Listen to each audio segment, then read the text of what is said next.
Bonsoir à toutes et tous et bienvenue pour cette nouvelle séance du conseil municipal. Effectivement, si on peut améliorer le retour son, parce que je ne sais pas si on s'entend bien dans la salle, c'est mieux peut-être. François, est-ce qu'on nous entend de ce côté-là sur les bancs? Là c'est beaucoup mieux, merci beaucoup pour ce réglage. Il convient de désigner une ou un secrétaire de séance qui sera ce soir, Madame Hélène Deiris. Merci pour cette proposition.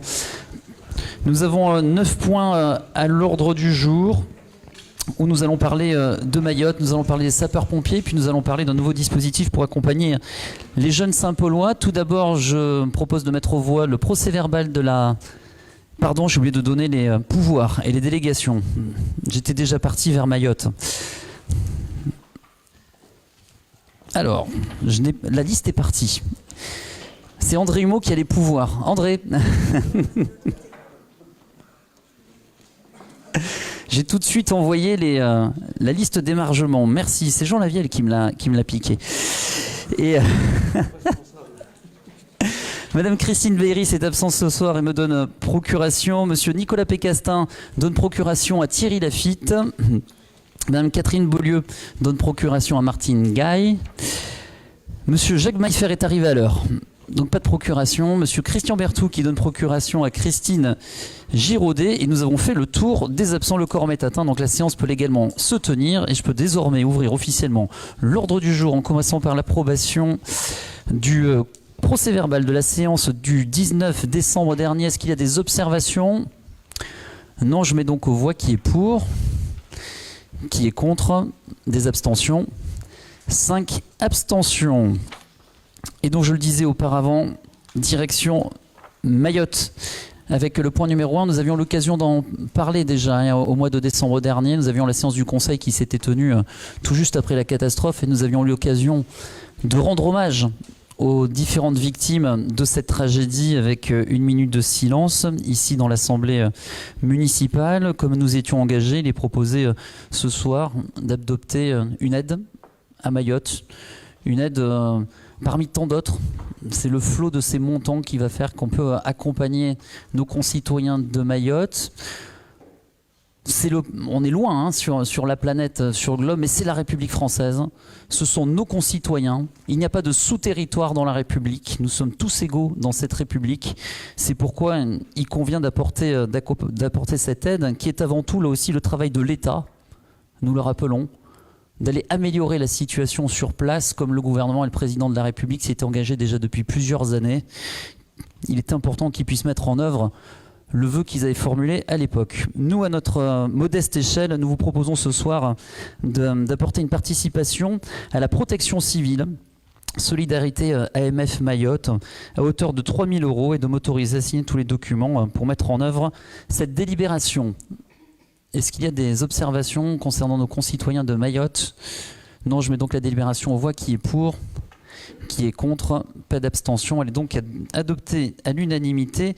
Merci pour nos compatriotes. Le point numéro 2 appelle l'adoption du règlement pour le budget participatif 3e édition. Monsieur Jean Lavielle. Bonsoir à tous. Oui, deuxième...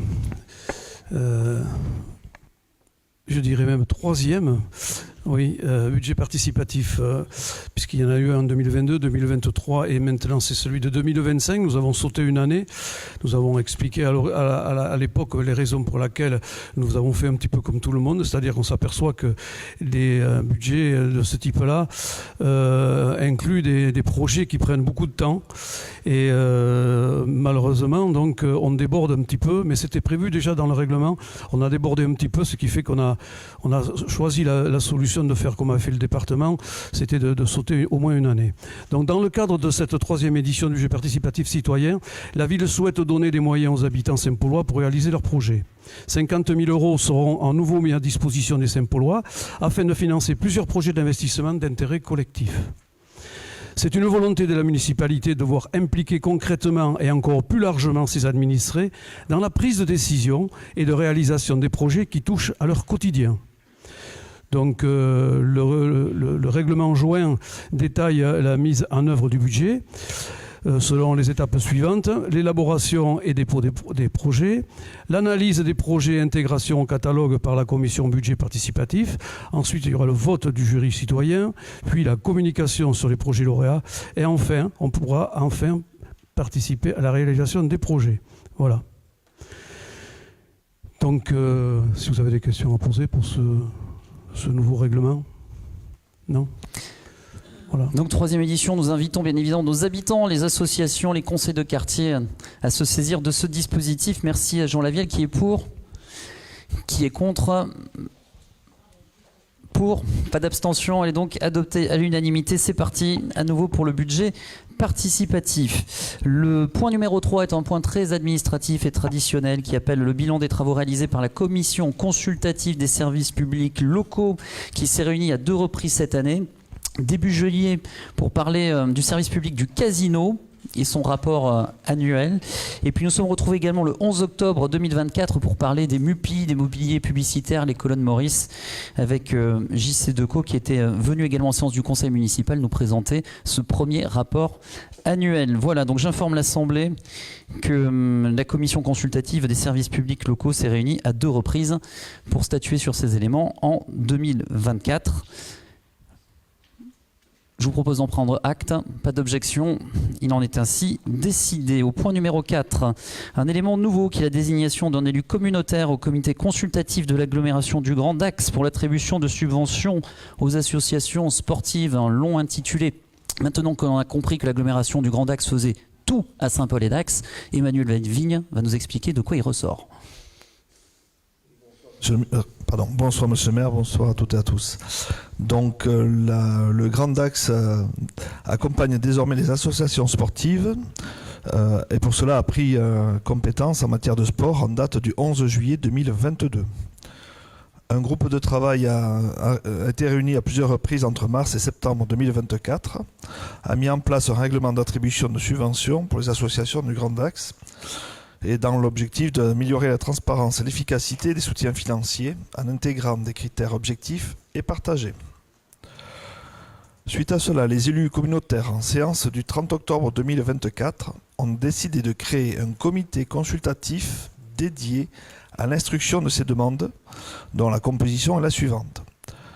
Donc le président du Grand Dax, président de droit, et 20 membres, à savoir un membre par commune du Grand Dax, désigné par la commune au sein des conseillers communautaires titulaires et suppléants.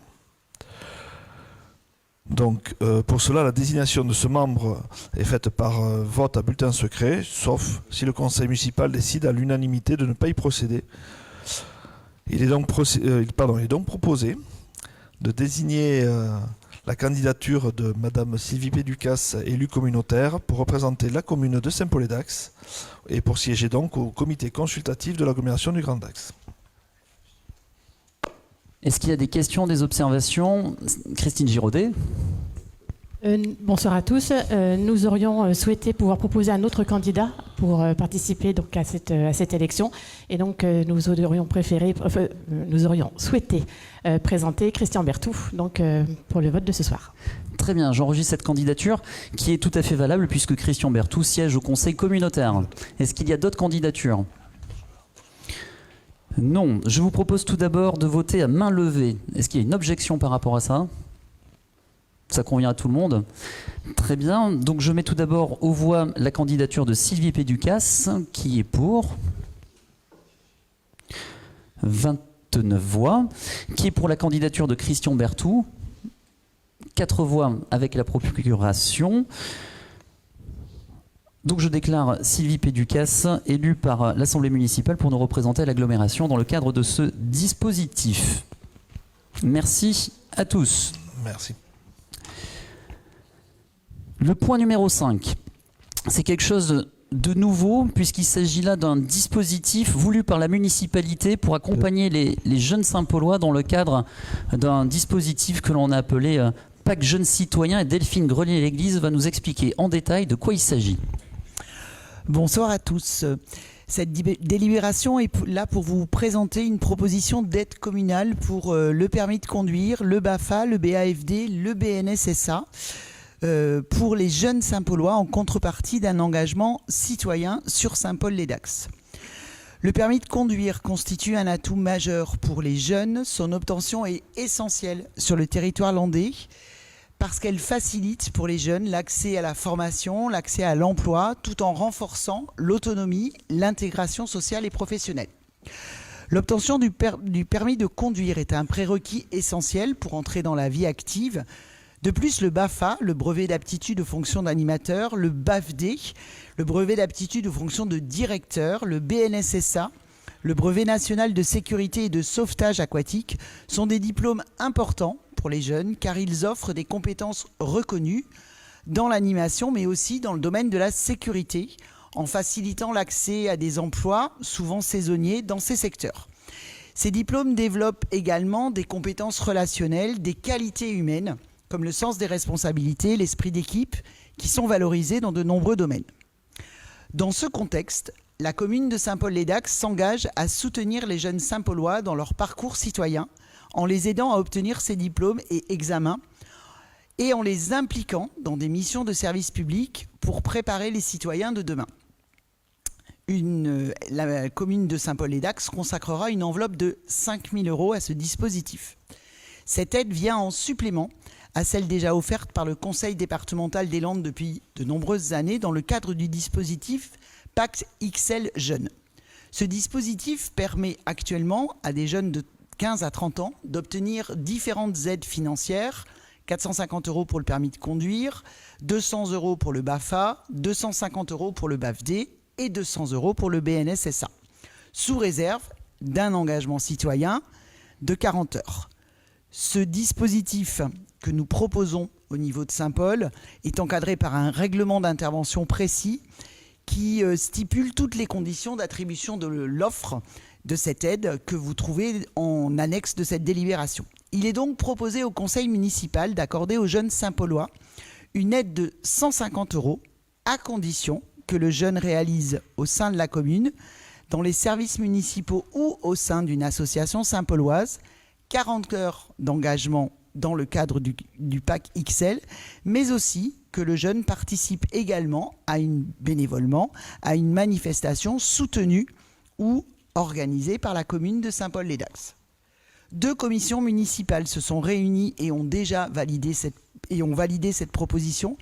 Une commission mixte réunissant les membres de la commission Jeunesse et Éducation populaire et les membres de la commission Vie associative s'est réunie à valider cette proposition le 16 janvier, ainsi qu'une commission Finances qui s'est réunie le 22 janvier. Est-ce que vous avez des questions ? Pas de questions, pas d'observations. L'occasion de remercier l'ensemble de nos élus et des commissions qui sont mobilisées sur ce sujet. Encore 2 commissions qui ont travaillé pleinement sur ce dispositif dont l'enveloppe avait été adoptée dans le budget en décembre dernier. Donc n'hésitez pas à faire passer le mot à nos jeunes Saint-Paulois pour pouvoir bénéficier de ce pack en complément du département des Landes. Qui est pour ? Qui est contre? Pas d'abstention. Elle est donc adoptée à l'unanimité. Merci pour eux. Nous ouvrons le chapitre des affaires financières avec là aussi une délibération traditionnelle qui concerne le SDIS des Landes, les pompiers, avec la convention de disponibilité opérationnelle de nos sapeurs-pompiers pour l'année 2025. Cela concerne 2 de nos agents. Et nous encourageons bien évidemment nos agents à s'engager dans le centre d'incendie et de secours de Saint-Paul ou pourquoi pas d'autres CIS des Landes, comme nous le faisons avec l'ensemble des employeurs. C'est important de mettre à disposition des sapeurs-pompiers volontaires, surtout au vu de l'évolution de nos conditions météorologiques et climatiques, particulièrement ici sur nos territoires, que ce soit les incendies, les inondations, les différentes tempêtes et autres, ou les accidents de la vie et du quotidien, bien évidemment.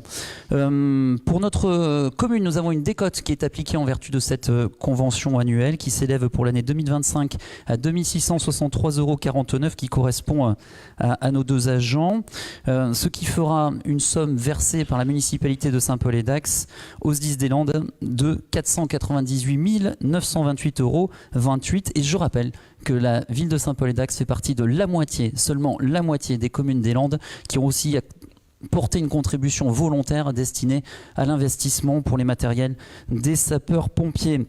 C'est pourquoi il nous est proposé ce soir de conclure une convention de disponibilité opérationnelle pour nos sapeurs-pompiers volontaires avec le SDIS et d'autoriser Monsieur le maire à signer la convention à intervenir au titre de l'année 2025. Est-ce qu'il y a des questions, des remarques ? Non, je mets donc la délibération aux voix. Qui est pour? Qui est contre? Pas d'abstention, elle est donc adoptée à l'unanimité. Merci. Le point numéro 7, nous allons parler culture et subventions à 2 associations. Là aussi, c'est une délibération traditionnelle pour des avances de versement à l'association Cirque et Festival. Et puis également au Tempo du Monde, Sébastien Ducasse. Merci Monsieur le maire, bonsoir à toutes et à tous. En effet, une délibération de 2 en 1. Donc on va commencer d'abord par l'association Cirque et Festival qui organise chaque année le Festival international des artistes de cirque. Pour la petite page de pub, donc ça aura lieu du vendredi 13 au dimanche 16 mars. Rendez-vous-y nombreux. Cet événement de grande ampleur et à la renommée internationale fait partie des 12 plus grands festivals du cirque au monde et demeure donc une vitrine pour la ville de Saint-Paul-et-Dax. L'année 2024 a été une année record d'ailleurs en termes de fréquentation. C'est bon signe, ça veut dire que le public est là, est fidèle. La ville a proposé à la société César Palace de co-organiser cette manifestation au titre de l'article 20 de la Convention de délégation de services publics conclue le 28 mai 2015 entre les 2 parties. Il stipule que la société César Palace s'engage à participer directement ou indirectement à l'organisation de manifestations artistiques destinées à développer l'image et la vie culturelle de la ville. Cet article précise par ailleurs que si la société César Palace fait appel à un organisme tiers, alors une convention doit être préalablement signée entre la société César Palace, la commune et cet organisme, donc à l'association Cirque et Festival. Vous avez donc cette convention tripartite qui est en annexe. Il est donc proposé au conseil municipal d'autoriser Monsieur le maire à signer cette convention tripartite entre la ville de Saint-Paul, la société César Palace et l'association Cirque et Festival. Et par ailleurs, en tant que partenaire de longue date qui soutiennent donc la dynamique culturelle fédératrice et de qualité, la ville de Saint-Paul-et-Dax souhaite attribuer une subvention d'un montant de 30 000 € donc à l'association Cirque et Festival. Le montant de la subvention dépassant 23 000 €, il appartient donc à Monsieur le maire de conclure une convention annuelle d'objectifs et le document est lui aussi en annexe. Deuxième étage de la délibération qui concerne donc l'association Festival Musique du Monde de Saint-Paul-et-Dax qui organise donc quant à elle chaque année le festival Tempo du Monde. Cette année, ça sera donc la 25e édition, samedi 22 et dimanche 23 août. Donc vous voyez qu'entre le festival du cirque et Tempo du Monde, on est sur des associations en tout cas et des festivals qui durent depuis un an plus de 20 éditions. Donc c'est quand même bon signe pour la collectivité, pour ce genre d'événements culturels. La ville de Saint-Paul-et-Dax alloue une subvention annuelle d'un montant de 22 000 € à l'association pour l'organisation de cet événement musical majeur du territoire qui donc a été initié en 2000 et qui se déroule depuis 2021 au lac de Christus à la fin du mois d'août. Et là aussi une véritable révolution mais qui est un vrai succès populaire. Compte tenu de la temporalité de ces événements, mars donc pour le festival du cirque et août pour les Tempos du Monde, et les dépenses à réaliser en amont, à compte sur frais artistiques, communication, frais logistiques, etc. Ces associations sollicitent un versement de leur subvention annuelle au début du mois de février 2025. J'en profite aussi pour rappeler que ces événements culturels sont des grands événements de la commune qui nécessitent aussi beaucoup de bénévoles, donc n'hésitez pas si vous souhaitez vous investir pour ces associations et pour la culture à Saint-Paul, les associations seront contentes de vous accueillir. Les crédits, donc, il est donc proposé donc, à Monsieur le maire donc, d'attribuer une subvention d'un montant de 30 000 € à l'association Cirque et Festival, versée au début du mois de février 2025, d'autoriser Monsieur le maire à signer pour l'année 2025 une convention annuelle d'objectifs avec l'association Cirque et Festival, et ainsi qu'une convention tripartite entre la société César Palace, l'association Cirque et Festival et la ville de Saint-Paul-et-Dax pour l'organisation du Festival international des artistes de cirque 2025, ainsi que tout document s'y rapportant. Il est proposé également d'attribuer une subvention d'un montant de 22 000 € à l'association Festival Musique du Monde de Saint-Paul-et-Dax, qui sera elle aussi versée au début du mois de février 2025. Et nous pouvons préciser que les crédits sont inscrits au budget communal. Si vous avez des questions. Qui est pour ? Qui est contre ? Pas d'abstention, adopté à l'unanimité. Merci à tous.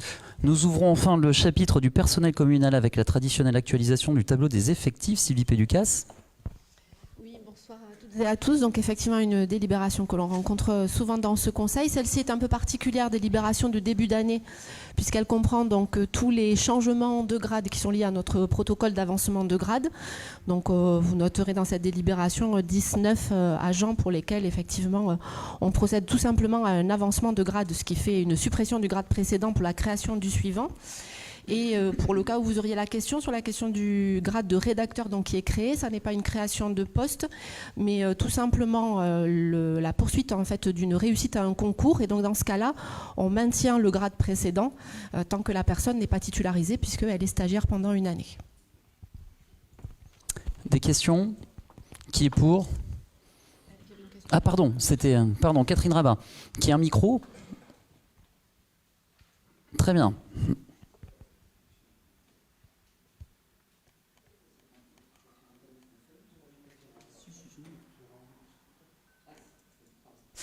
Pardon, bonsoir à tous. Non, je profite de cette délibération sur le chapitre du personnel pour intervenir. Voilà. Depuis plusieurs mois, de nombreux agents viennent nous voir, nous élus d'opposition, pour nous faire part d'un malaise social qui règne au sein du personnel municipal depuis le début du mandat. Les départs se succèdent et se multiplient les uns après les autres. Départ de la directrice de cabinet, du directeur général adjoint, du responsable service population, directeur des services techniques, de la culture, directrice de la médiathèque, du service culture, enfin, et du multi-accueil, enfin beaucoup de départs, sans parler des arrêts maladie et notamment de certains directeurs de services. Bref, on pourrait noter que sur cette municipalité, il y a presque autant de départs en 4 ans que de médailles aux Jeux Olympiques. Quand il y a une telle avalanche, ce n'est pas simplement le jeu des mutations.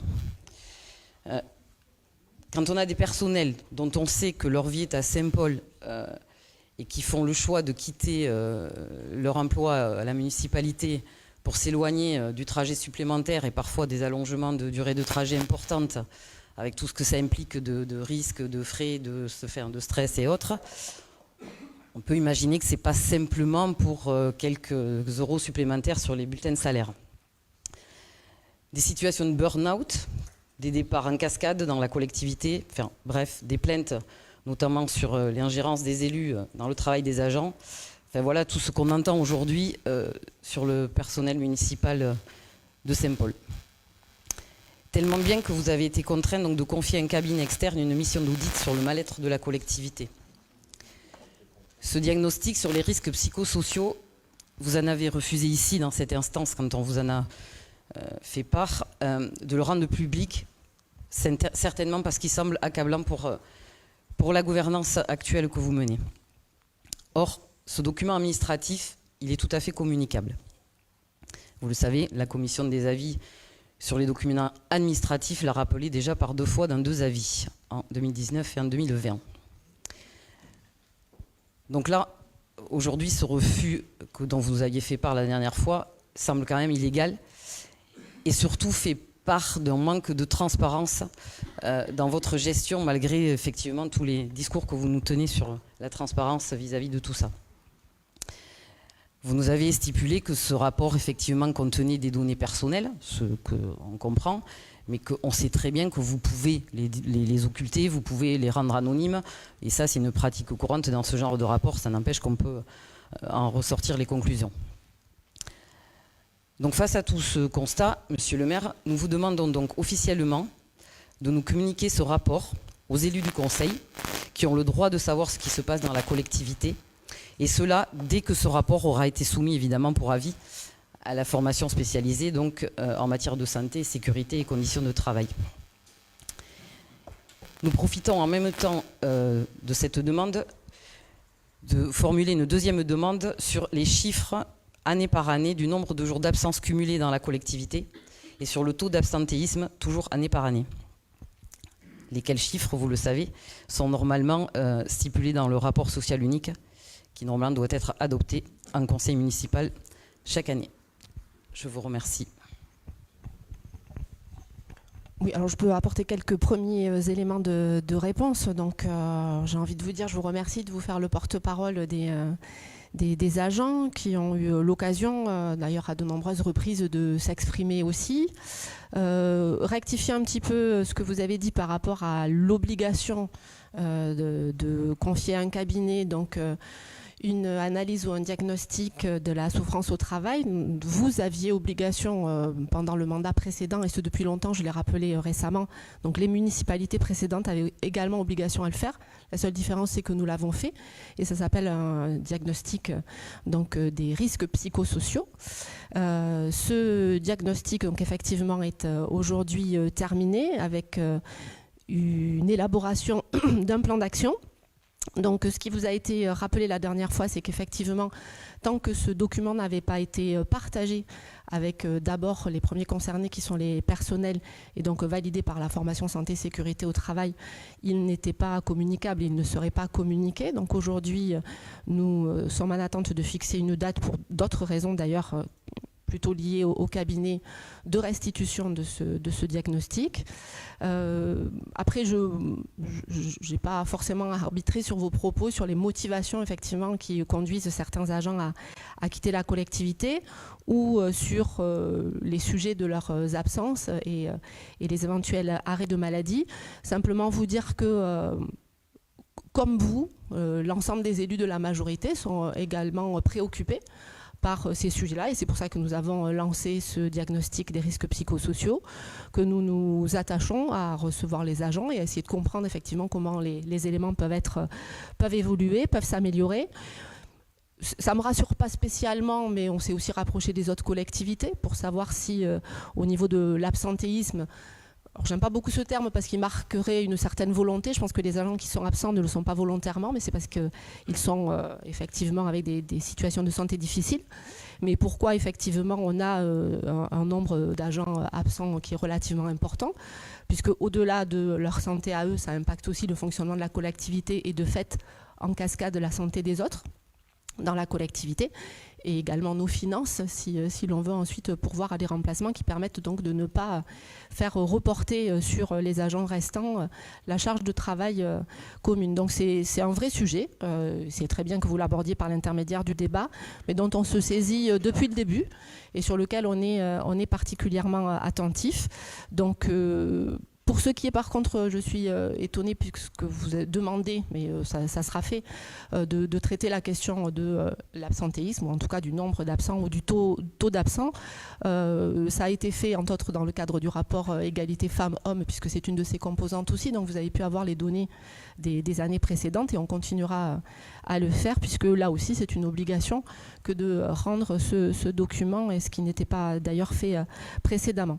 Donc voilà, je peux simplement vous dire qu'effectivement nous y sommes attentifs, nous sommes attachés au bien-être au travail de nos agents. C'est aussi pour ça que depuis 3 ans nous avions lancé des groupes de travail sur la qualité de vie et les conditions de travail.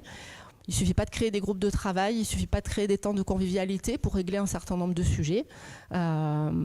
Donc certains sont propres probablement à des fonctionnements internes auxquels il nous faut essayer de répondre. D'autres sont propres à des évolutions de manière générale qui pèsent sur la vie des gens, et ça apparaît aussi dans les risques psychosociaux. Notre société, ça n'aura échappé à personne, a évolué, y compris depuis la crise Covid. Voilà, donc on essaie d'apporter des réponses à ces sujets, et on ne manquera pas de vous tenir informés des mesures que l'on mettra en place pour essayer d'améliorer effectivement la qualité de vie au travail et l'état psychosocial de l'ensemble de nos agents. Catherine Rabat. Merci de nous avoir écoutés et de prendre en compte. Et effectivement, donc on attend effectivement les conclusions quand effectivement l'instance compétente aura émis l'avis. Vous nous rendrez effectivement cette fois ce rapport et celui effectivement sur le taux d'absence. La seule obligation dont j'ai parlé, c'était bien ces résultats-là. Le mot, je n'ai pas employé d'obligation au niveau de l'audit, j'ai utilisé le mot obligation par rapport aux conclusions. Voilà. Non, je relis. Bon, peu importe, on ne va pas discuter, le sujet est important, donc effectivement, ça fait souci à tout le monde, donc on sera vigilant et on compte bien observer les résultats attentivement, autant que tout le monde ici.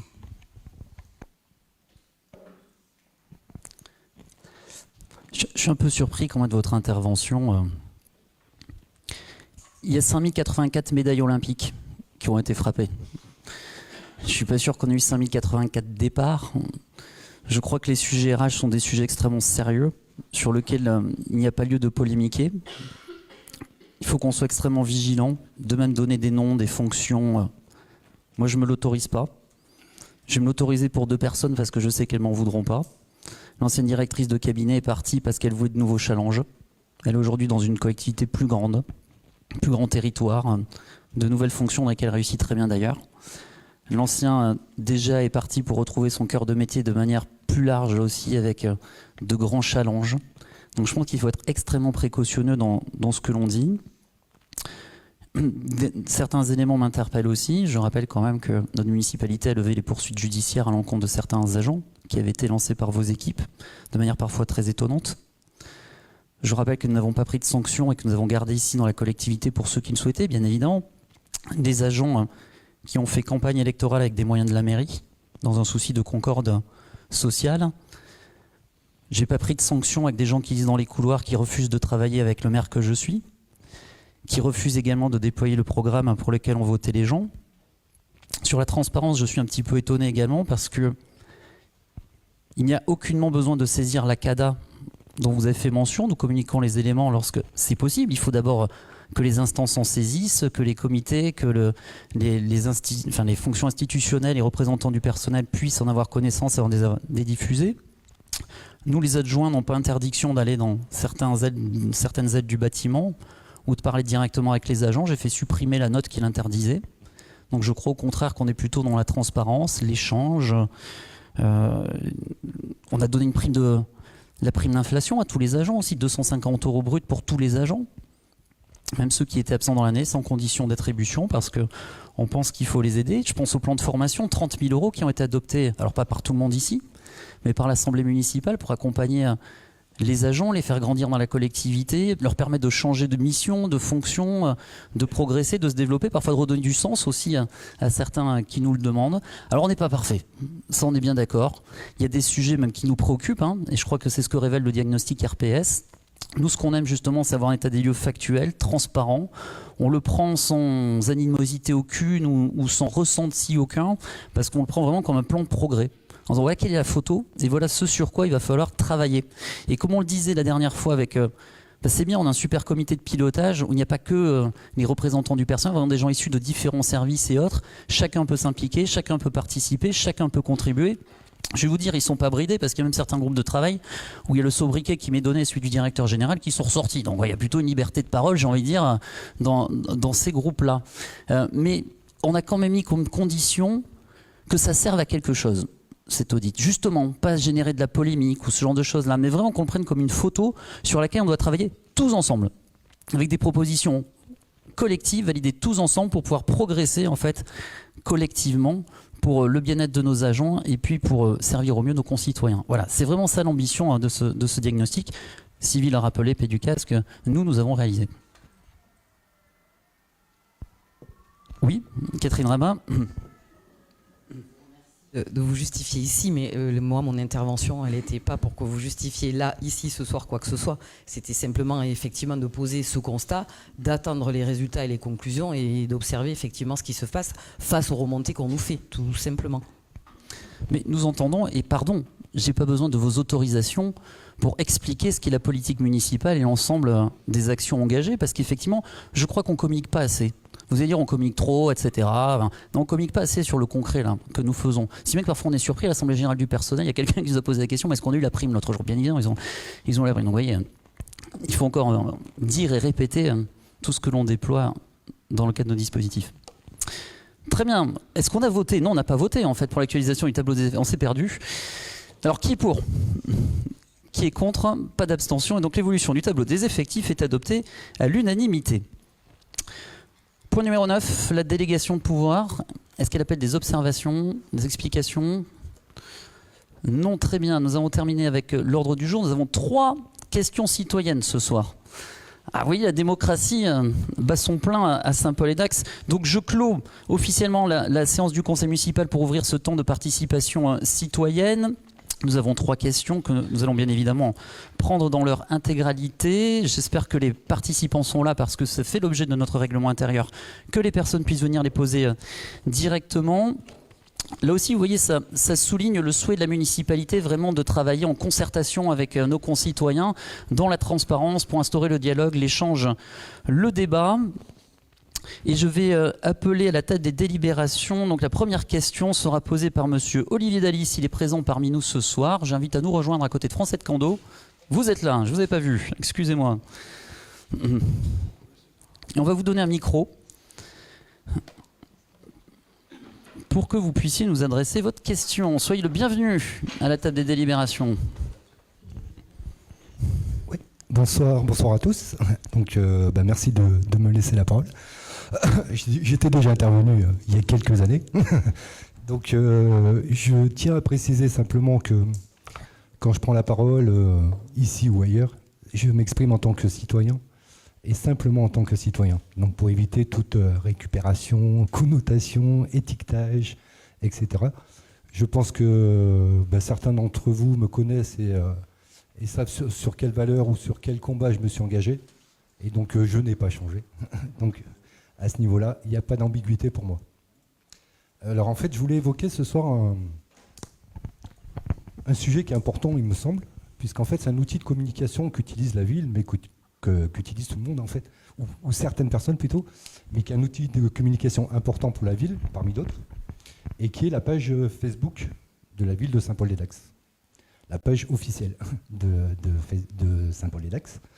Donc c'est une page qui est régie par une charte d'utilisation qui s'applique à tous les utilisateurs de cette page-là et qui est valable sur beaucoup de pages d'autres communes. Voilà. Donc je voulais aborder ce sujet parce que je pense que déjà beaucoup d'élus en fait ne sont même pas au courant de ce qui peut se passer sur cette page, puisque en fait je pense que beaucoup d'entre vous n'ont pas forcément déjà de profil Facebook et ne vont pas régulièrement sur des pages Facebook. Donc déjà c'était pour éclaircir par rapport à tout le monde le ressenti et la vision qu'ils peuvent avoir en fait. Donc ça c'était le préambule. Je vais vraiment poser la question, ne vous inquiétez pas. Qu'est-ce que je voulais rajouter par rapport à ça ? Non, je vais poser la question, tout simplement. Donc c'est celle que j'ai transmise au service de la mairie. Donc je ne sais pas si tout le monde l'a eu ou comment ça se passe exactement. Non, pas du tout. C'est envoyé à l'administration générale qui l'enregistre et qui dit effectivement vous pouvez venir prendre la parole parce que ça rentre dans le cadre de notre règlement intérieur. Et donc non, posez votre question. Ah, donc en fait ma question est toute simple, c'est pourquoi le service communication de la ville de Saint-Paul-les-Dax censure régulièrement des commentaires sur la page Facebook de la ville alors que ces derniers respectent la charte dernièrement remise en ligne, puisque pendant un moment elle avait été absente de la page et puis elle a été remise en ligne il y a une quinzaine de jours. Donc voilà, c'était ça l'objet de ma question. Merci pour votre question qui a permis d'apporter un éclairage, parce qu'effectivement ça rebondit sur les différents réseaux. Alors vous voyez, moi je fais partie de ces personnes qui n'ont plus de page Facebook. C'est meilleur pour ma santé et donc je ne vois pas non plus. Juste pour vous préciser quand même, quand vous nous dites que... Ce que vous m'aviez dit. Donc je ne vois pas non plus, puisque je ne suis pas sur Facebook, oui. Je ne suis plus sur Facebook. Okay. Donc vous confirmez effectivement que tout le monde, tous les élus ne voient pas forcément ce qui se passe sur Facebook. Mais commencez par moi. Et je fais confiance à mes collègues, à nos services. Et je vous en prie. Alors, vous me permettrez d'apporter un petit rectificatif par rapport à l'énoncé de votre question, puisque la charte n'a pas été dernièrement remise en ligne, puisqu'elle est dans le support Calameo qui est sur le site de la mairie depuis précisément le 8 juin 2023. Elle n'a pas bougé. Concernant la modération de la page Facebook, les commentaires qui sont supprimés sont ceux qui ne sont pas conformes à la charte et qui est relativement clair. En fait, c'était un besoin. Il y a eu des échanges avec certains de nos concitoyens pour poser un cadre à tout ceci, éviter les dérives comme on peut les voir sur certaines pages institutionnelles, et donc ce qui n'est pas, qui rentre pas dans le, et pourtant c'est plutôt large dans tous les commentaires qu'il y a, et parfois qui n'ont rien à voir avec les sujets si j'ai bien compris, ce qui rentre pas dans le cadre de la charte informatique est retiré. J'ajoute que notre service communication ne fait absolument pas de politique, il applique la charte et c'est tout. Il y a un point qui nous a beaucoup fait cogiter, c'est pourquoi particulièrement certains de vos commentaires disparaissaient alors qu'il n'y avait aucune action de nos services. Il a fallu investiguer, et a priori, je dis bien a priori parce qu'on n'a pas la certitude, mais des paramètres ont été modifiés, avec la suppression de plusieurs de vos commentaires, l'IA de Meta supprimerait automatiquement des commentaires. Donc il a fallu modifier des paramétrages. A priori, ça a l'air de fonctionner, puisque désormais, vos commentaires ne sont plus automatiquement supprimés. Pour votre cas particulièrement. Je me permettrai juste de mettre un bémol à cette explication-là. Je ne la remets pas en question complètement. Je mets juste un bémol parce que je publie sur plusieurs groupes, sur plusieurs pages, sur plusieurs villes, et j'ai jamais eu ce problème-là. Mais peut-être que vos commentaires n'ont pas été supprimés sur les autres pages en quantité. Donc c'est l'IA après qui... Alors moi, c'est les explications qu'ont fourni les techniciens. Une fois encore, je ne suis pas spécialiste de ça. Après, je ne sais pas s'il faut qu'on fasse le débat là. Je vous ai proposé encore récemment de venir me rencontrer. Je ne sais pas pourquoi vous ne souhaitez pas venir me voir pour en discuter, mais qu'on puisse regarder, y compris avec nos techniciens, quelle est la problématique pour pouvoir la résoudre ensemble. Donc je vous retends la main ce soir. N'hésitez pas à accepter nos rendez-vous et puis on pourra regarder ensemble comment traiter cette problématique. Alors je vous ai expliqué pourquoi j'avais refusé le premier rendez-vous dans un premier temps, puisqu'en fait je vous ai indiqué, je vous ai répondu. En fait, il y a eu des échanges de mails où je vous ai, dans un premier temps, alerté par rapport à ce qui se passait. Et ensuite, je vous ai dit que j'ai demandé d'ailleurs, dans un premier temps à la mairie, en fait, de voir l'élu responsable de la communication. Donc, c'est quand on m'a proposé un rendez-vous avec vous, je me suis dit, je ne pensais pas que vous étiez la personne la plus au fait, techniquement, justement, pour pouvoir me répondre. Donc, je ne voyais pas l'intérêt, puisque vous allez me dire oui, mais non, ou non, oui. Enfin, vous n'allez pas me apporter d'explication. D'ailleurs, ça s'est traduit dans les échanges de mails suivants, puisque dans un premier temps, je vous rappellerai juste que vous m'aviez dit, et c'est écrit en fait sur le mail, qu'en fait aucun commentaire n'avait été supprimé. Première version. Deuxième version, c'est que éventuellement, peut-être quelques commentaires avaient été masqués et autres. Et la troisième version, c'est ce que vous avez évoqué tout à l'heure avec l'intelligence artificielle sur Meta. Et je vous réponds que je commente sur plein de pages et je n'ai jamais eu ce souci-là. Oui, c'est pour ça que je vous confirme qu'il faut regarder ensemble, puisque notre service nous certifie qu'il n'a pas fait d'action mécanique de suppression de vos commentaires et qu'ils sont supprimés quand même. Donc il faut qu'on puisse investiguer là-dessus. A priori, ils ont trouvé la solution. Moi, je ne suis pas technicien informatique, ça ne vous aura pas échappé. Donc je vous propose... Quel est l'élu qui détient toutes les délégations? C'est le maire, dont la communication. Donc je pense être le bon interlocuteur avec nos services pour pouvoir vous répondre. Mais donc une fois encore, on va vous proposer un rendez-vous. Si vous voulez venir, vous êtes le bienvenu. Si vous voulez pas venir, c'est pas grave. Bon, je sais pas trop quoi vous apporter de plus en fait ce soir. Je viendrai, mais je voulais juste venir dans un premier temps il y a un mois. Vous m'auriez apporté aucune réponse en fait, monsieur le maire. Mais soyez honnête, puisque vous me dites que techniquement vous ne maîtrisez pas le sujet. Donc moi je ne vous en veux pas par rapport à ça. Je vous dis juste que vous ne m'auriez pas apporté de réponse. Donc aucune utilité de venir il y a un mois. Mais nos services ont investigué depuis. Oui, mais en fait, je vous ai envoyé des... Écoutez, on vous propose une nouvelle réunion parce qu'il y a d'autres citoyens qui souhaitent poser leurs questions également. Il n'y a pas de souci. Quand je prends la parole, c'est simplement parce que je ne suis pas le seul concerné. Si c'était qu'Olivier Daly, ok, on va isoler, pourquoi? Et déjà c'est quand même discriminatoire, mais éventuellement. Mais on est d'autres internautes, en fait. Ça apparaît sur la page de la ville, en fait. Il suffit d'aller voir... Non, attendez. Moi, je parle sous le contrôle du directeur général des services. Nous n'avons pas eu d'autres doléances en la matière qui nous sont remontées. Donc peut-être que sur les réseaux sociaux, dans la sphère des réseaux sociaux, il se dit des choses, etc. Mais nous n'avons pas reçu de doléances complémentaires sur ce sujet. Monsieur le maire, donc ce que je vous propose, monsieur Daly, plusieurs heures, ce que je vous propose, de finir ou pas? Monsieur non, Daly. mais c'est comme vous voulez en fait. Non, mais on va pas faire le débat technique si on peut là. Prendre la parole, on prend la parole. Vous l'avez. Mais on va pas on va pas rentrer dans un trou là de débat où finalement ça n'intéresse que vous et notre service communication. Ça éclaircit la situation pour plein d'élus. Je vous propose de venir nous rencontrer à nouveau. On va pas solutionner le problème technique là. Vous n'avez même pas votre ordinateur. C'est pas ça. C'est que ce problème-là, on vous propose un rendez-vous. Signalé même à des élus en fait. Et qui l'ont constaté par eux-mêmes. Monsieur Daly, le fondamental dans cette assemblée, c'est que l'on s'écoute. M'interrompez pas quand je vous parle. Donc, s'il vous plaît, je vous propose un rendez-vous, à nouveau. Vous venez pas, mais on va regarder ensemble, y compris avec notre technicien, le service communication, pour traiter le sujet. Est-ce que ça vous convient? Je vous ai répondu que je viendrai à votre rendez-vous, et je vous ai expliqué pourquoi je n'étais pas venu auparavant. Très bien. Donc, rendez-vous au prochain rendez-vous. Quand vous voulez. On fait comme ça. Vous dites votre disponibilité, je m'adapterai. Et mon cabinet prend note de quel est le prochain rendez-vous. Merci. Vous êtes finalement familier de cette assemblée désormais, avec plusieurs questions orales. Ah ben oui, vous revenez.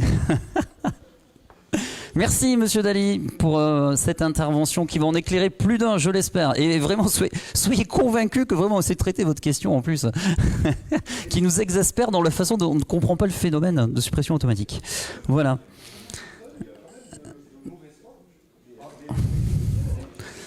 Merci pour le crédit d'intention qui conclut par une bonne note cette intervention.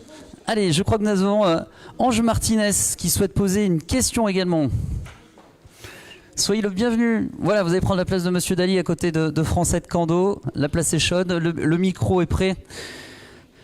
Là, nous allons parler d'un sujet qui concerne une résidence à côté du cimetière Loustalot. Vous avez la parole. Monsieur le maire, mesdames, messieurs, merci de me donner la parole. Plus près ? Bon. Voilà. Voilà. Ange Martinet, je suis copropriétaire dans la résidence Les Jardins des Acacias qui se situe dans l'impasse Tire-Culotte. Et c'est au niveau de cette impasse que je voulais vous poser des questions. Une même question, mais avec trois sous-questions, si vous voulez bien. Que compte faire la municipalité concernant le réaménagement de l'impasse Tire-Culotte? Donc, premier point, au niveau du fossé jouxtant la résidence des Jardins des Acacias, le fossé existant a été élargi par l'entreprise Sexo, promoteur de la résidence, qui devait le buser de l'entrée de la résidence à l'entrée des serres municipales pour permettre l'évacuation des eaux pluviales. Sexo n'a pas réalisé ces travaux alors qu'il s'était engagé, et d'où le problème, c'est qu'il subsiste une stagnation importante des eaux pluviales. Donc, qu'est-ce que vous comptez faire sur ce domaine-là? Deuxième point qui ressemble à ça, nous avons une rigole à l'entrée de la résidence avec des grilles qui est raccordée, justement, cette rigole est raccordée au fossé. Et on reçoit toutes les eaux de la partie haute du cimetière, en cas de pluie. Nous, cette rigole est insuffisante. On aimerait bien l'agrandir. On est obligé de la curer 2 fois par an ou 3 fois par an pour enlever toutes les terres et tout ça. Et nous voudrions l'agrandir. Mais le problème, c'est que cette rigole est dans la partie qui appartient à la mairie. Donc comment faire pour agrandir cette rigole qui, malheureusement, qui appartient à la mairie? Voilà. Comme vous voulez. Et le troisième? Oui, troisième. Concernant le désherbage de ce fossé et de ses abords. Le désherbage n'est réalisé qu'une fois par an, ce qui provoque une stagnation importante des eaux pluviales et une prolifération des insectes et surtout en été des moustiques tigres qui donc provoquent un risque sanitaire. Et dernier point concernant la réfection de la voirie. Cette impasse qui est de plus en plus empruntée se détériore rapidement avec la création de nombreux nids de poules. Malgré un rajout de cailloux une fois par an, qui est insuffisant, après quelques passages, ces nids de poules se reforment très vite en s'agrandissant, ce qui est dangereux pour les utilisateurs. Voilà. Merci Monsieur Martinez. C'est André Humeau qui vous répond, adjoint en charge de l'urbanisme, de l'eau et de l'énergie, mais pas des moustiques tigres. Bonsoir Monsieur Martinez. Bien, il y a beaucoup de questions. On va être plus technique que la dernière intervention. Concernant le fossé. Alors le fossé est dans le domaine communal privé, enfin dans le domaine privé communal. Il est alors, dans le permis de construire qui date de 2019, il a été demandé aux constructeurs de le rétablir après la démolition de l'accès de l'ancien logement qu'il y avait auparavant. Nous, actuellement, il n'est pas question de le buser. Je n'ai pas trouvé dans le permis de construire une demande quelconque de busage de ce fossé. Et il ne faut surtout pas le buser actuellement, puisque il sert à récupérer l'eau de ruissellement. Il est assez grand il sert de rétention quand il y a des grosses pluies, et il y a un exutoire vers le réseau d'eau pluviale qui part vers les serres, vers le service espace vert. Voilà. Aujourd'hui, on ne va pas le buser. Et alors, je ne sais pas d'où vous tenez cette histoire de busage par l'entreprise Sexo. Il n'y a rien d'écrit dans le permis de construire à ce sujet. Effectivement, vous avez raison, il n'y avait rien de prévu dans le permis de construire. vu tous les désagréments qu'on a eus dans la résidence avec des inondations et tout ça, on en avait parlé à Sexo, et qui nous avait dit, de toute façon, on va se rapprocher de la mairie et on va faire ce travail en accord avec la mairie. Voilà. Oui, mais ça ne correspond pas du tout aux besoins. C'est ce que je veux dire. Actuellement, peut-être qu'un jour, il y aura un aménagement de cette voie. C'est appelé à bouger, et là, avec des grilles et la reprise des eaux pluviales. Comme beaucoup de choses que Sexo n'a pas réalisées, aussi bien sur la partie communale, on va y venir après. C'est la partie privée où donc, nous on a des désagréments très importants. On va y venir après. Ensuite, concernant l'entretien. Alors l'entretien, il se fait exactement comme tous les fossés qui sont de notre compétence. Une fois, alors c'est vrai qu'en 2024, on n'a pas eu de chance, on a eu un niveau de pluviométrie 2 fois plus important qu'en 2023 et un peu moins qu'en 2022. Voilà, donc on a eu des passages de tonte beaucoup plus fréquents, et l'équipe a répondu comme il pouvait à ces nettoyages. On leur a signalé de surveiller ce fossé. Ils ne sont pas loin, ils surveilleront à partir de 2025 l'état de ce fossé, l'état d'enherbement de ce fossé. Voilà. Côté moustique-tigre, j'ai mon collègue Alain Godot, je vais lui passer la parole, mais enfin je vais répondre à toutes les questions, puis il vous parlera des moustiques-tigres. Il est beaucoup plus compétent que moi dans le domaine. Concernant l'accès à la résidence. Alors, toujours pareil, on est sur le domaine privé communal. Il y a une servitude, et cette servitude concerne l'accès à votre résidence, c'est-à-dire qu'elle part de la rue Loustalot à l'accès de votre résidence. Donc on peut regarder cette partie-là. Cette partie-là, il y a 2 zones. Il y a la zone commune, celle qui est empruntée par les utilisateurs et vous. Et puis après, il y a la zone d'accès. Moi, je suis passé voir. En fait, c'est la zone d'accès de la résidence qui est très abîmée. Alors, on s'était déjà rencontrés en 2023 ou début 2024. On avait demandé au promoteur de remettre ça. Il m'avait dit de l'avoir fait. J'y suis passé, ça s'est redégradé. Je ne remets pas en cause ce qui a été dit. On a contacté le président de la société qui s'est engagé à remettre en état cette partie qui est abîmée. Voilà. Pour ce qui est de la partie hors servitude, c'est-à-dire entre l'accès de votre résidence aux espaces verts, ce domaine-là, il est réservé à l'usage des personnes travaillant aux espaces verts, autant pour le stationnement que par la circulation. C'est une zone empierrée, on a pris l'habitude de l'empierrer une fois par an, vous avez raison. Là, il est temps d'y repasser parce que les nids de poules se sont agrandis. C'est ce qu'on fait chaque année depuis très longtemps. Voilà, on fonctionne comme ça en attente de modification de la zone. Voilà, j'ai répondu. Alors la grille, oui. Alors vous avez parlé d'une rigole à l'entrée. Alors excusez-moi, celle-là je l'avais pas, je l'ai pas vue.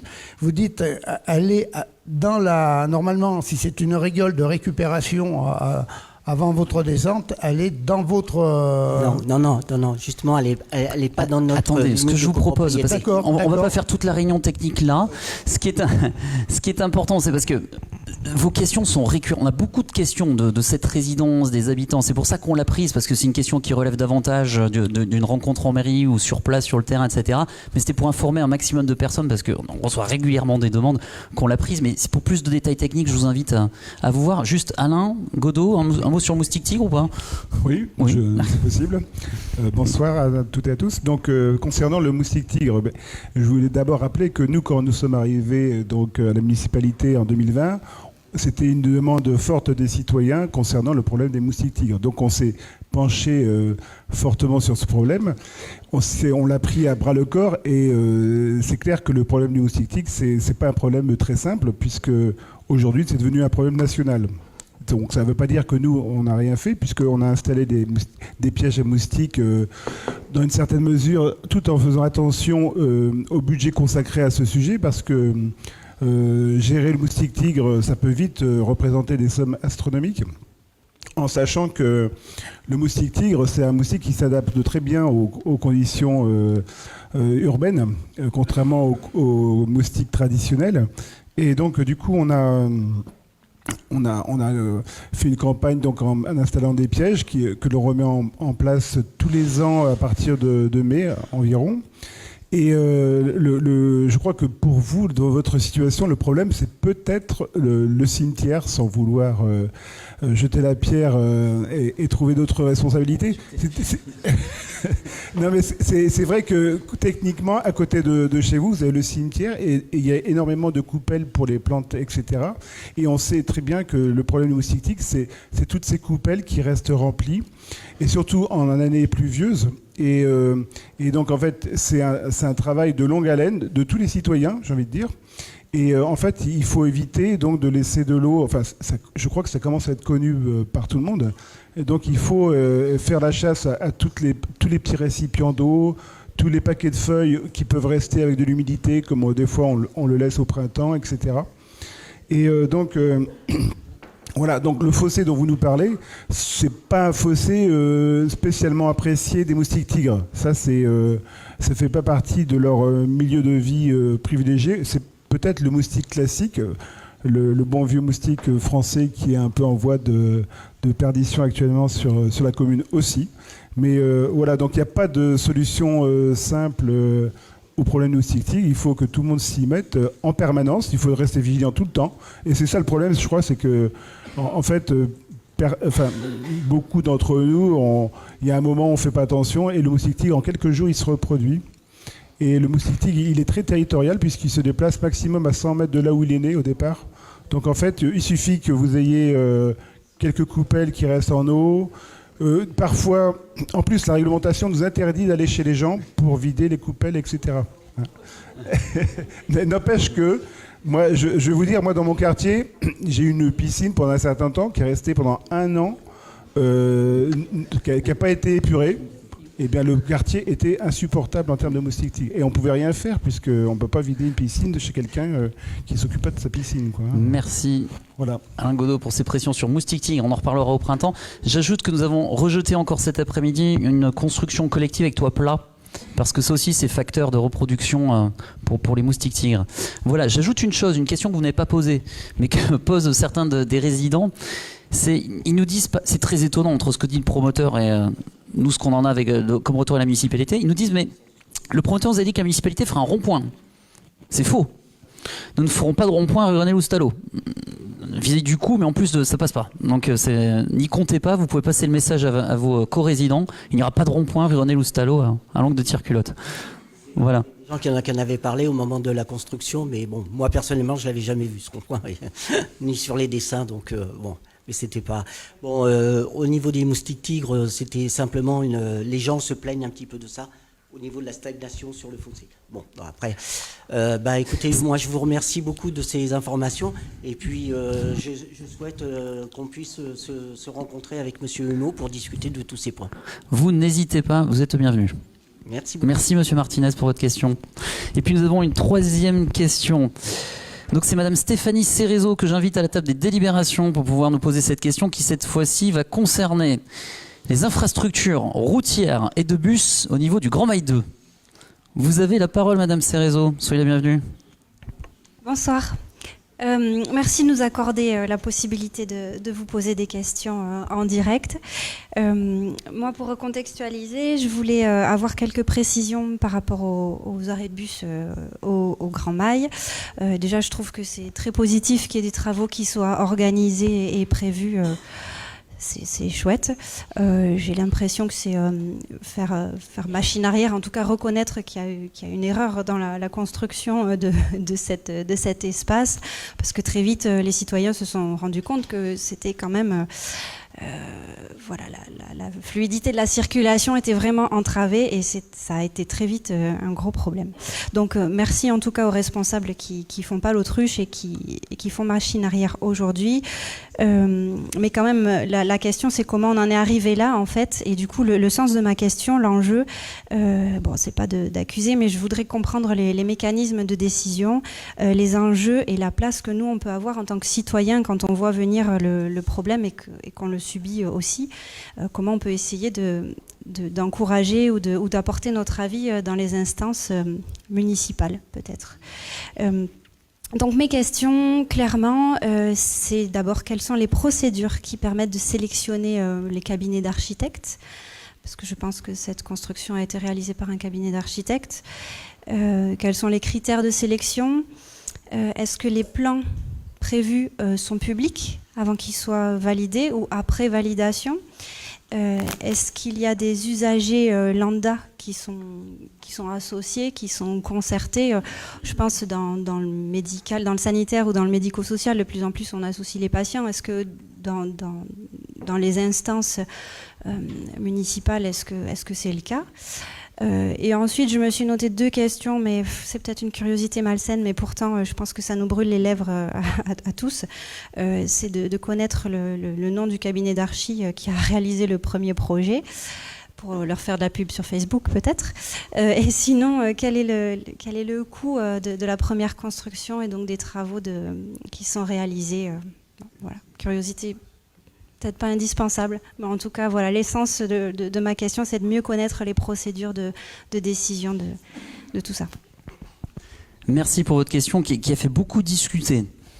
Il y a eu beaucoup d'échanges, d'interrogations autour de ça. Nous avons même des retours en direct à nous, à la mairie, pour en savoir un petit peu plus. Je vais essayer de répondre à votre question, à vos questions, parce que nous n'avons pas toutes les réponses. Et pourtant, nous avons fait de l'archéologie. À certains moments. Tout d'abord, par rapport au premier volet de votre question sur l'implication des citoyens, je rappelle que nous avons plusieurs dispositifs disponibles. Il y a le budget participatif, on a voté encore tout à l'heure. Il y a les conseils de quartier dans lesquels sont abordés ces sujets-là. Nous recevons également des collectifs de riverains. Vous voyez, j'ai que votre prénom, Ange, j'ai oublié votre nom, Monsieur Martinez, qui est venu. On reçoit des collectifs de riverains, de résidences, etc. pour porter ces sujets, pour les étudier. André Humeau provoque des réunions de quartier ou même ciblées. Je pense là par exemple au déploiement des containers tri, enfin, qui arrive après 4 ans d'attente. On va à la rencontre des citoyens pour les aménagements. Je rappelle par exemple les modifications d'OAP. Les premières réunions, on n'avait pas grand monde. Alors après, ça fait beaucoup discuter. On avait 400 personnes, pas loin de 400 personnes lors de la dernière réunion. Mais on avait commencé dans les quartiers, aller à la rencontre des gens. Il y a des groupes de travail également thématiques. Nous recevons beaucoup en mairie. Je crois qu'on n'a jamais autant reçu à la mairie de Saint-Paul-et-Dax. J'allais dire c'est open bar, presque. Et puis certains sujets relèvent directement effectivement de nos commissions. Alors ils sont diffusés, pas diffusés, ça dépend. Bon, ce sujet-là remonte à loin. Effectivement, alors c'est pas une machine arrière pour nous, c'est plutôt un pas de côté, parce que lorsque nous sommes arrivés, c'était déjà là, avec une forme d'aberration, notamment sur ce grand passage piéton. On en a parlé encore dans le conseil quartier de Moustachon l'autre jour, passage piéton qui est peut-être le plus grand de France, après celui de la piste d'atterrissage de Roissy-Charles de Gaulle. Il faut remonter à 2013 en fait pour les premières traces de ces éléments-là lors de l'aménagement du Grand Mail 2.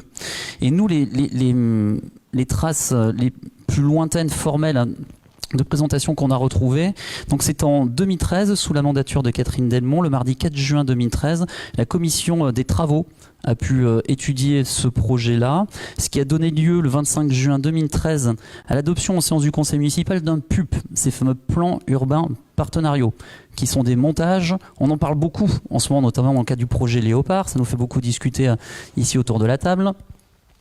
Donc des montages financiers, techniques entre l'aménageur et puis les instances publiques, la municipalité ici en l'occurrence. À l'époque, le montant du PUP s'est levé à 1 297 021 € pour l'aménageur et 603 834 € pour la commune. Je précise que ces aménagements concernaient 2 ronds-points.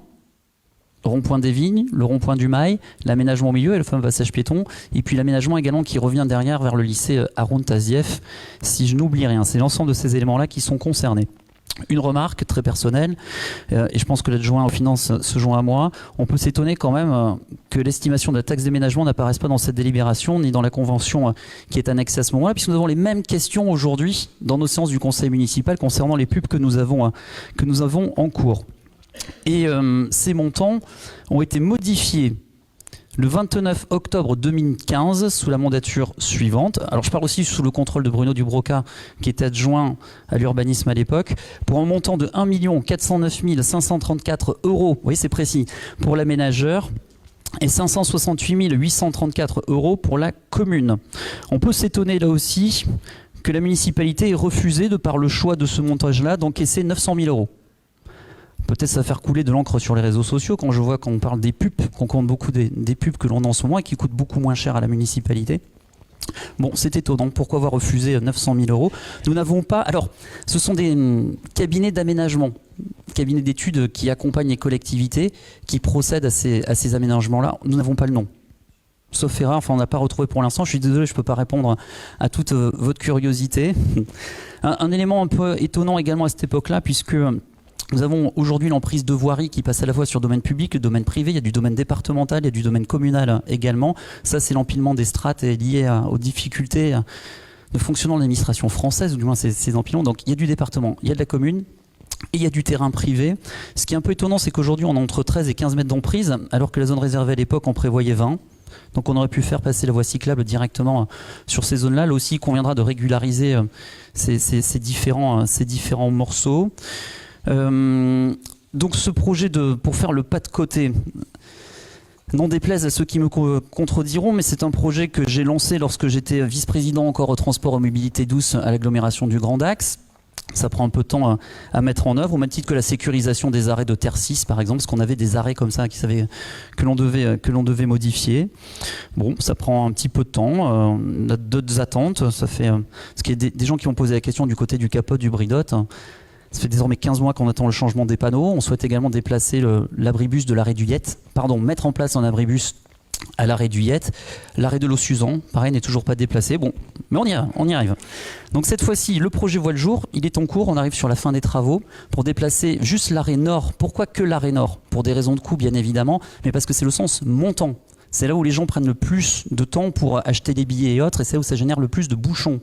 Donc on va voir d'ores et déjà comment va se fluidifier la circulation. Nous avons demandé à la communauté d'agglomération du Grand Axe, qui pilote le sujet, de pouvoir gommer également le passage piéton, pour n'en refaire que la partie qui est la plus à l'est, et réduire l'emprise du passage piéton, pour canaliser les piétons là où passe assez naturellement aujourd'hui.